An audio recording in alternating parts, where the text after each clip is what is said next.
আক্কেল জ্ঞান না থাকলে যা হয় আনো ভাই কোনায় Hello, baby. হ্যাঁ I miss you. আমি কি এর এনে কি এর হ্যাঁ এনে একদিন কিনলে এটা আগুনের জায়গা হ্যাঁ তো এটা আগুনের জায়গা এটা খেত না দান করি না তো এনে কিনতে এক দেবেছেন হ্যাঁ কি কিচ্ছু হবে না এটা আপনি সাফ করবেন না সাফ করেন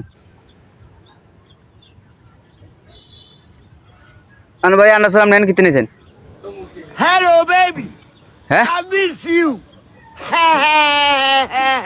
আমি তো আগে এটা আগুনে দিই কি আগুনে দান করো না এটা আটন লাগে না বয়ন লাগে না আবার কা মাছে খাইলেন কি মাছে খাইবে এটা কি আগের না জায়গা নেই এমনি আগা তো সামনে তো বাজ্য যদি করতে না টয়লেটে যাই মানে জায়গা দিত না তার মানে তোরা বইন একখান দিয়ে এটা হয়ে যাবে কুত্তা খাই নেবে আনা খেতে মধ্যে কিনতে না কেন সার না মাছ করতে হয়েছে এনে কুড়ে রাখি তার মানে খেতে কিনলে লাগবে না তোর রাখ দেন হ্যাঁ